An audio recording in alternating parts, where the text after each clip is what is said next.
Hello there guys, Michael here. For those of you who know me reasonably well, you'll know that not only am I an esteemed photographer, I also happen to be an excellent musician, and I would just like to share something with you. I understand that in these times all of your thoughts are preoccupied with this virus and the future of the economy and where things are going to go and future of your children and are you selling your house, but I want to get down to the crux of what I know is on your minds, and that is, are photographers smarter than musicians? And I'm going to explain to you that the answer is yes, definitely so. Let me explain.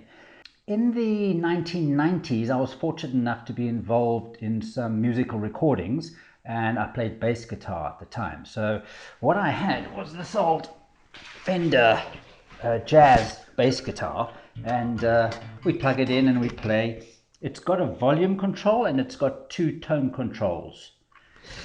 So recording all went well and everything was fine and dandy, but at the same time I was working as a photographer, and instead of an old Fender bass guitar, my tool, or my instrument if you want to call it, was the camera.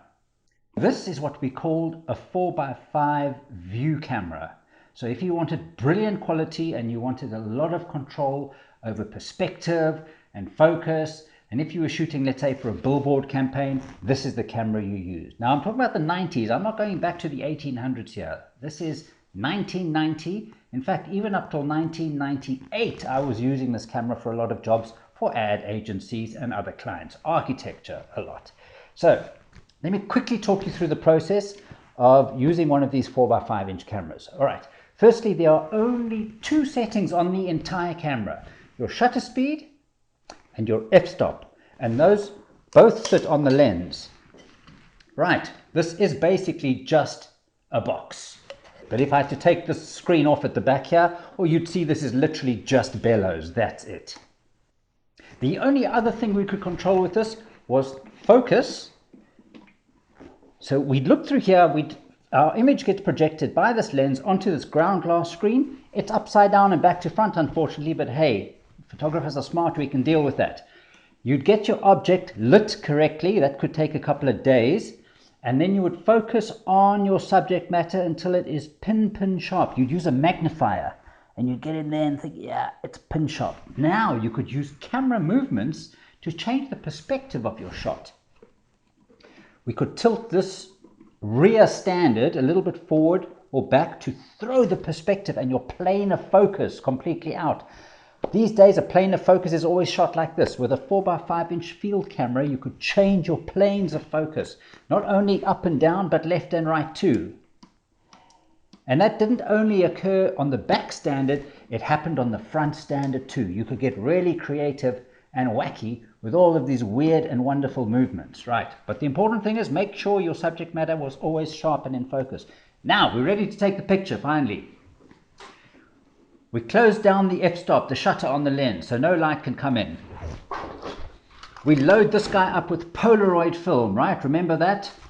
Stick a sheet of Polaroid film in here, one sheet at a time. You feed this into your back. You pull the front of the Polaroid off. You make sure it's nice and tight, and you take your picture. Right. Pull the Polaroid back out. Flip this lever over, grab your film, pull it, wait for about 90 seconds, depending on the temperature of the air around you, right? You always have to take that into account. Some people liked waving the Polaroid around, some would stick it under the arm. I just leave it on the table. Right, 90 seconds is up. You pull the back of the Polaroid off, you have a look at your picture, you show your client, he says, I like it, but can we just add this, blah, blah, blah. You shoot another Polaroid. You wait your 90 seconds, you pull it off, he looks at it, that's great, can we just change the composition a little bit? Let's take it a little bit up. You pull another Polaroid, there you get it. Now, the client is finally happy with what he's getting, and you say, right, let's head for the final shot. Now, what you had to do was you had to disappear into a dark room somewhere in your studio or location, or the boot of your car, wherever you were filming. What you would do is you would take something like this called a dark slide, and this held two sheets of film, one on the front and one at the back. Unlike a 36 roll of film, you get 2 shots. Okay, so this is your sheet of film. You'd go into the pitch dark. You take this sheet of film out of a light tight box. In the pitch dark, you would feel your way around this dark slide. You'd pull out the one side. You'd open up this little flappy thing. You'd hold your film in the right orientation, making sure that the light sensitive side is facing this way. You'd have a specific notch. You could confirm what type of film it was just by the type of notches that it has here. So that's what you're thinking as you put this in. It's Ektachrome 100 film. That's correct. I'm shooting slide. It's a positive process, not a negative process. Right. Now let me find the cover of my dark slide. Right. And we're almost ready to go. Find the slot, and it feels good. Same on the other side. Right. Light on. Let's go out. Hopefully your camera hasn't moved. Your client didn't kick it while he was drinking his beer. Put your dark slide in. Make sure the shutter is closed again. Pull out the slide on the front of your dark slide. Now you're ready to shoot. The film is ready to absorb some of the light that's going to come through the lens. Cock your lens. Take a picture. Remember to put your dark slide back on. Right. Pull it out. Turn it round. Do a second shot. Exactly the same. Right. Thank you very much. Very good. We're all happy. Thank you. You can go home. You can fly back to London, wherever you came from. The models can go back to the beach. Oh, this is David Pastel's dark slide, by the way, if you're watching. Right. You would get in your car. Let's say you lived in Bloemfontein. You'd drive to Johannesburg and you'd go to a lab called Beith.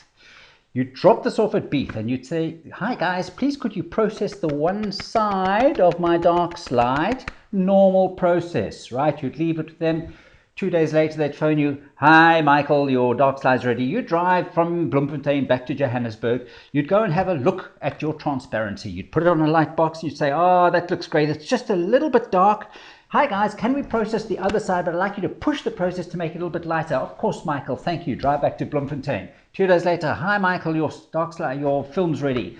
Jump in the car, head off to Beith. Go and have a look at your final image.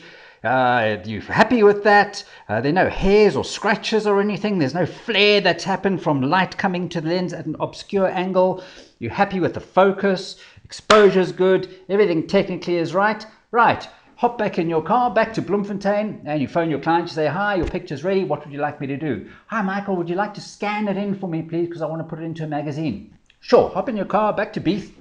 "Hi, guys, please do a high-res scan of this. It's going A4, so make it nice quality."